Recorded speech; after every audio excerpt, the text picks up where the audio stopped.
আসসালামু আলাইকুম viewers, welcome back to my channel. Viewers, আজকে আমি একটি পাকোড়ার রেসিপি নিয়ে হাজির হয়েছি, আর সেটি হলো চীনাবাদামের পাকোড়া।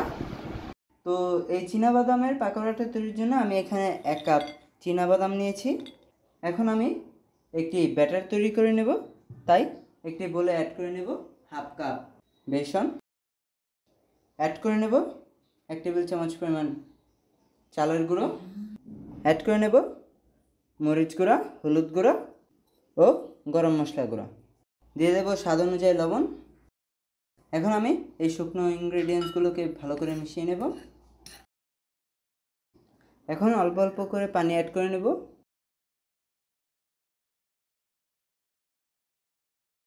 ভিউয়ার্স, ব্যাটারটা আমার ডান, এটার কনসিস্টেন্সিটা ঠিক এরকম হবে। এখন আমি আরেকটি শুকনো মশলা তৈরি করে নেব। অ্যাট ফার্স্ট দিয়ে দেব লবণ, আর সাদা লবণের পরিবর্তে আপনারা চাইলে বিট লবণটাও দিতে পারেন। দিয়ে দেব মরিচ গুঁড়া, এন্ড দিয়ে দেব চাট মশলা। ভিউয়ার্স, এই শুকনো মশলাটা যখন পাকোড়াগুলো ভাজা হবে সেটার উপরে আমরা দিয়ে দেব। ভিউয়ার্স, এখন এই ব্যাটারের সাথে আমি সেই চীনাবাদামগুলো মিশিয়ে নেব।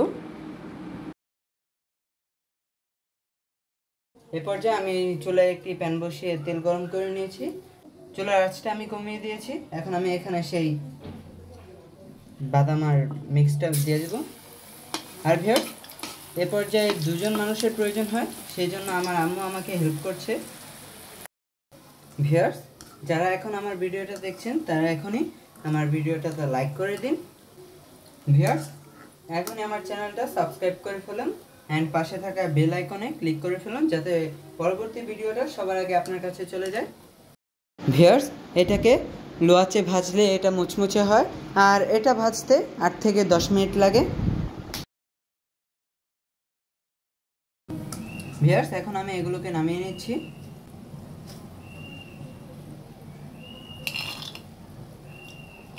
ভিউয়ার্স, দেখুন এটা কতটা ক্রিস্পি হয়েছে। আর এ পর্যায়ে আমি এখানে সেই শুকনো মশলাটা অ্যাড করে নেব। এখন ভিউয়ার্স, অল্প করে আমি মশলা অ্যাড করে নিচ্ছি। ভিউয়ার্স, আমি প্রথম ধাপ ভেজে সাথে সাথে মশলা দিয়ে দিলাম, আবার একইভাবে দ্বিতীয় ধাপ ভেজেও সাথে সাথে মশলাটা অ্যাড করে নিতে হবে। ভিউয়ার্স, এভাবে আমি বাকিগুলো ভেজে নেব। সো ভিউয়ার্স, তৈরি হয়ে গেল আমাদের এই কুরমুরে বাদামের পাকোড়ার রেসিপিটি।